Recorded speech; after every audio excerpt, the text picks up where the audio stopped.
Meneladani Kristus dengan membudayakan nilai-nilai kekristenan. Demikianlah tema perenungan kita hari ini. Sahabat Kristus sekalian, Shalom.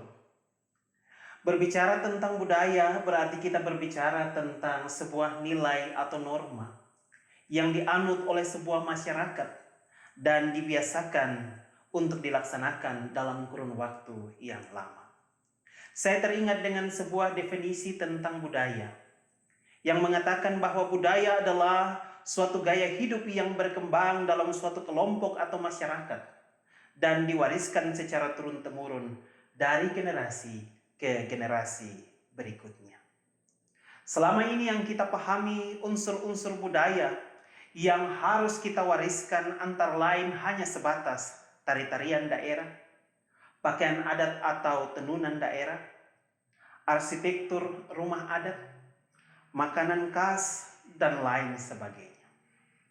Kita membudayakan dan mewariskan itu semua karena kita menganggap itu sebagai nilai-nilai kekayaan yang tidak boleh hilang dan menjadi ciri khas kita sebagai orang-orang yang pernah tinggal atau berdiam di daerah tertentu. Memang kita harus mewariskan budaya. Namun pertanyaan penting bagi kita, di antara sekian banyak unsur budaya itu, sudahkah kita sebagai orang-orang percaya membudayakan nilai-nilai kekristenan kepada generasi penerus kita? Atau itu hanyalah bagian yang tidak penting dalam kehidupan kita? Dalam perenungan akan pertanyaan ini, mari kita belajar dari penggalan kisah Yesus yang diceritakan oleh penginjil Yohanes dalam Yohanes pasal 14 ayat 23 hingga ayat yang ke-31. Bagian ini adalah cerita tentang hari-hari terakhir kebersamaan Yesus dengan murid-muridnya.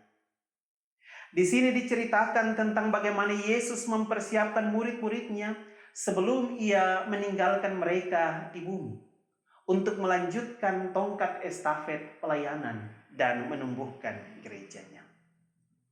Pertama, Yesus mengajarkan mereka untuk saling mengasihi dan tetap bertekun di dalam firman Tuhan. Selanjutnya, Yesus juga menyampaikan tentang Roh Kudus sebagai penghibur dan penolong yang akan datang setelah ia pergi. Roh Kudus akan mengajar dan memampukan para murid untuk mengerti dan memelihara kebenaran firman Tuhan. Dan yang ketiga, Yesus meninggalkan damai sejahtera. Yesus tahu bahwa ketika ia pergi, para murid akan merasa kehilangan. Mereka akan takut dan gelisah. Karena itu Yesus memberi damai sejahtera agar para murid tetap percaya dan tenang. Bagaikan seorang ayah yang akan meninggalkan dunia dan memberikan pesan-pesan terakhir, Yesus pun melakukan hal itu. Menariknya, Yesus tidak memberikan harta yang mahal. Yesus tidak memberikan uang yang banyak atau kemewahan lainnya. Yang Yesus tinggalkan adalah nasihat mengenai nilai-nilai kekristenan yang harus mereka pelihara dan mereka budayakan. Adapun nilai-nilai kekristenan yang berusaha diwariskan oleh Yesus adalah nilai ketaatan kepada firman Tuhan dan juga nilai kasih mengasihi dalam kehidupan bersama. Sahabat Kristus sekalian, kita tahu bersama ada banyak perintah Tuhan yang tertulis dalam Alkitab untuk kita laksanakan. Namun dalam kenyataan ada bagian tertentu yang kita langgar dengan banyak alasan. Mungkin kita takut semua ketaatan akan mengganggu nama baik kita. Mungkin kita takut ketaatan kita akan membawa kita kepada keadaan yang tidak keren, keadaan yang sok suci, dan lain sebagainya. Disinilah kita bisa mengukur sejauh mana kasih kita kepada Tuhan. Jikalau kita bilang kita mengasihi Tuhan dengan seluruh kehidupan kita, maka kehidupan kita haruslah menyenangkan Dia dengan taat kepada firman dan kehendak-Nya. Selanjutnya, kasih kepada Allah akan menjadi sesuatu yang tidak berarti Kalau hanya kita wujudkan secara vertikal tanpa melihat relasi kita dengan sesama kita. Kasih kepada Tuhan harus kita wujudkan dengan kehidupan yang harmonis. Juga kehidupan yang penuh damai sejahtera dengan orang-orang yang ada di sekeliling kita. Atau siapapun yang kita temui. Sahabat Kristus sekalian, berbicara tentang kasih, berarti kita berbicara tentang sesuatu yang tidak asing lagi dalam kehidupan kita sebagai orang Kristen. Dalam ibadah-ibadah kita, banyak kali kita menyanyikan segala hal tentang kasih. Kita mendengar khotbah dan perenungan tentang kasih. Bahkan kita sendiri pun mengkhotbahkan tentang kasih. Namun, adakah kita semua sudah menjadi pelaku kasih dalam kehidupan? Kasih memang menjadi perbuatan yang mudah untuk kita ucapkan daripada kita laksanakan. Kasih sebenarnya bukanlah retorika. Karena kasih yang nyata harus diwujudkan dengan tindakan.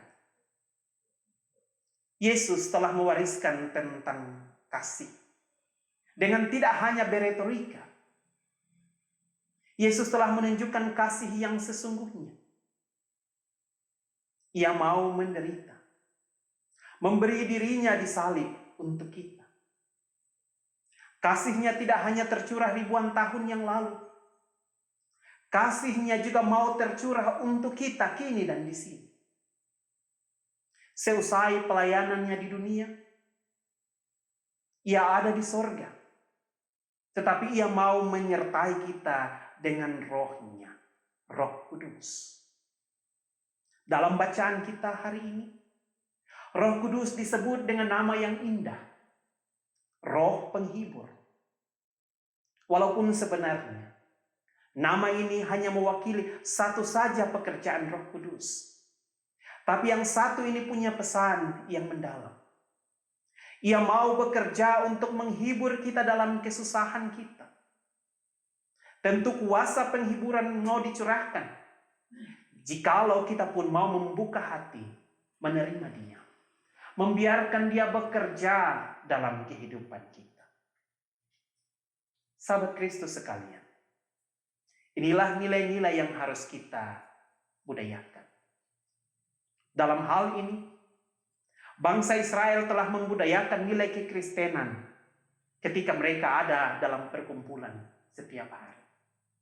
Mereka punya kewajiban untuk mengajarkannya berulang-ulang kepada anak-anak mereka. Membicarakan itu apabila mereka duduk di rumah, apabila mereka sedang ada dalam perjalanan, apabila mereka berbaring, dan ketika mereka bangun. Dengan terus mengingatkan nilai-nilai kekristenan dan melakukannya. Mereka telah menjadikan nilai-nilai kekristenan itu menjadi budaya yang berkembang dalam kehidupan mereka dan diwariskan secara turun-temurun. Ini menjadi refleksi penting bagi kita. Karena sering dalam perkumpulan-perkumpulan kita di tengah keluarga, yang cenderung kita ceritakan adalah kehebatan kita dan kebobrokan orang lain. Mari kita pakai waktu kebersamaan kita untuk mewariskan nilai-nilai kekristenan itu. Nilai-nilai ketaatan, nilai-nilai kasih mengasihi itu bagi generasi penerus kita. Ingat, segala yang kita katakan akan menjadi kata-kata kosong yang tidak ada faedah kalau kita tidak mempraktekkan itu dalam kehidupan bersama. Karena itu, jadikanlah kasih sebagai budaya dan identitas kita.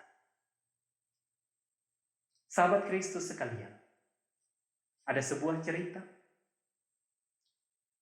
Satu hari ada seorang ayah yang punya beberapa orang anak. Setiap hari ia bekerja mati-matian.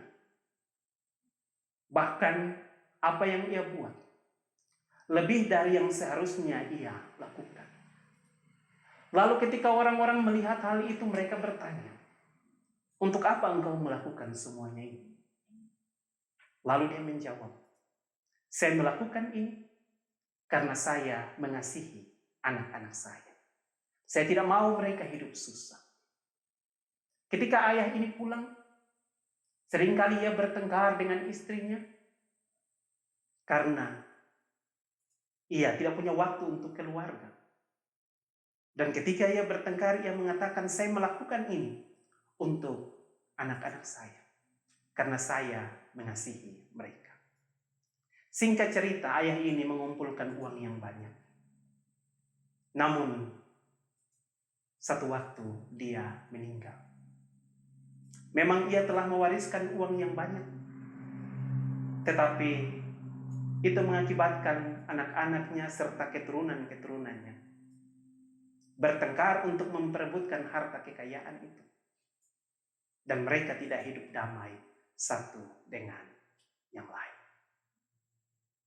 Sahabat Kristus sekalian, kita belajar dari cerita ini bahwa mengasihi hanya sebatas retorika. Kalau kita tidak punya waktu untuk memberikan teladan yang baik kepada generasi penerus kita. Karena itu, dalam kebersamaan kita di tengah-tengah keluarga, ingatkanlah nilai-nilai tentang ketaatan, nilai-nilai tentang mengasihi. Dan jangan lupa untuk jadikan itu sebagai teladan hidup dan warisan istimewa untuk generasi penerus kita. Yesus telah menunjukkan teladan dengan mengasihi, merendahkan diri, memberi diri dan berkorban. Mari kita teladani sikap Yesus. Buat itu sebagai budaya kita. Dan biarlah budaya mengasihi menjadi budaya yang terus terwariskan bagi generasi penerus kita. Tuhan memberkati kita dengan firman-Nya.